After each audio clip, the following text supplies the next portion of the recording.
अब हमारे साथ एक खास मैनेजमेंट जुड़ गए। अब हमारे साथ शारदा कॉर्पकॉम के एमडी आरबी बुबना साहब जी जुड़ गए हैं। Mister Bubna, welcome to ET now Swadesh, बहुत बहुत स्वागत है आपका। हम जानते हैं क्योंकि आपकी कंपनी ग्लोबल एग्रोकेमिकल मार्केटिंग और डिस्ट्रीब्यूशन कंपनी है, और जिस तरह की करंट सिनेरियो चल रहा है यूक्रेन रशिया क्राइसिस को, आप किसी तरह का इम्पैक्ट देख रहे हैं आउटसोर्सिंग में?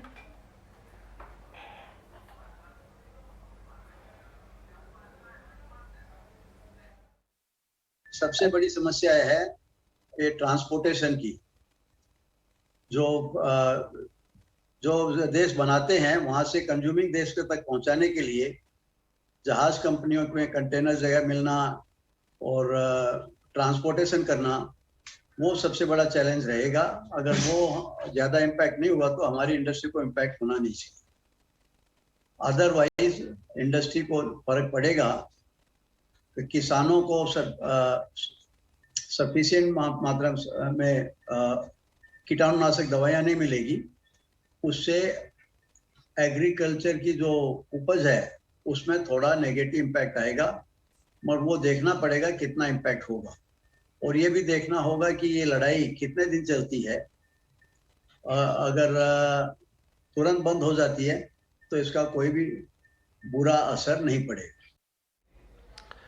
जी, अभी हम डेटा देख रहे थे तो मालूम चला कि आपका ऑलमोस्ट 42% रेवेन्यू यूरोप से आता है। एक व्यू ये भी आ रहा है कि ग्लोबली बहुत ज़्यादा बैन और कुछ तरह की कर्ब्स हो रही हैं एग्रो केमिकल्स को लेके। आपका बिजनेस कैसे इम्पैक्ट होता हुआ नजर आ रहा है?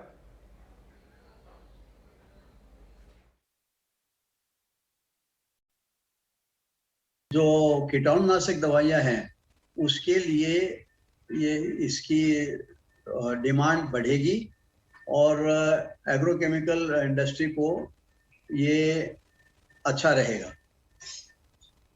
जहाँ तक एग्रो कमोडिटीज का कंजम्पशन है वो उनकी प्राइसेस बढ़ेगी तो जो कंज्यूमर है उसको ज़्यादा कीमत देनी पड़ेगी, मगर एग्रो केमिकल इंडस्ट्री के ऊपर इसका बुरा असर नहीं पड़ेगा। इसका असर ठीक ही रहेगा क्योंकि इसकी डिमांड बढ़ेगी।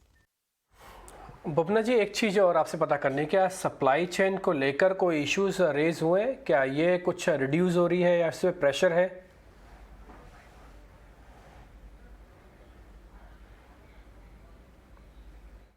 ये मेनली ये प्रोडक्ट्स जो हम डील करते हैं वो चाइना में बनते हैं। चाइना में इसका अभी तक कोई भी गलत और नकारात्मक असर नहीं हुआ है। चाइना में प्रोडक्शन ठीक चल रहा है और माल पर्याप्त मात्रा में मिल रहा है। बिल्कुल। साथ ही मिस्टर बुबना, क्योंकि आप देख रहे हैं कि आप चाइना की आप बात कर रहे हैं, लेकिन जिस तरह की चाइना में रिस्ट्रिक्शंस हैं, लॉकडाउन लगे हुए हैं, आप कैसे असेस कर रहे हैं सिचुएशन को? ग्राउंड लेवल पर हमारी इंडस्ट्री में ऐसा कोई भी असर अभी तक नहीं नजर आ रहा है। हम हमारे सप्लायर्स के संपर्क में हैं और वो हम जैसे भी माल ऑर्डर देते हैं उस हिसाब से बना के दे रहे हैं। उन्होंने कभी भी कोई परेशानी हमारे सामने नहीं रखी है कि क्या उनकी परेशानी है। राइट। अभी आप अगर आप हमारे साथ शेयर कर सकें, वैसे तो आपका बिजनेस काफ़ी एसेट लाइट है, कि किस तरह के ऑपरेटिंग लेवरेज को आप देख रहे हैं आते हुए, प्ले होते हुए, और आपका मार्जिन आउटलुक क्या है यहाँ से? अगर यही परिस्थिति रही तो हमारी मार्जिन में तो सुधार होगा और एसेट लाइट मॉडल अभी तक जो जैसा है वैसा ही रहेगा। हमारे लिए बहुत बड़ा स्कोप है इसी मॉडल में व्यापार को ग्रो करने का, और हम वही करेंगे। हमारा पोर्टफोलियो बढ़ाएंगे, पेनिट्रेशन मार्केट में बढ़ाएंगे।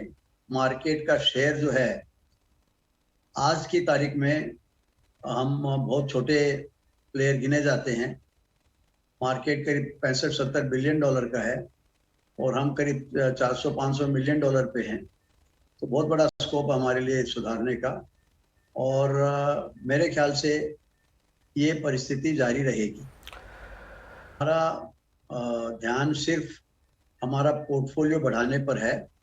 उसके लिए हमको ज़्यादा से ज़्यादा प्रोडक्ट्स रजिस्ट्रेशन करने की ज़रूरत रहती है और हम उस दिशा में काम कर रहे हैं।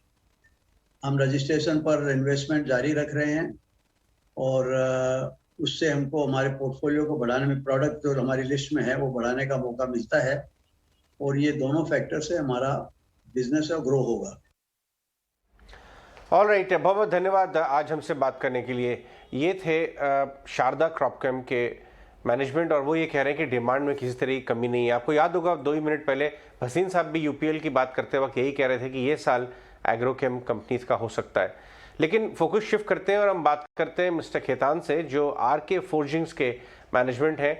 काफ़ी ज़बरदस्त एक्शन देखा है हमने आरके फोर्जिंग के स्टॉक में। अगर आरके फोर्जिंग आप लास्ट 15 दिन या 20 दिन या 1 महीने का ग्राफ देखेंगे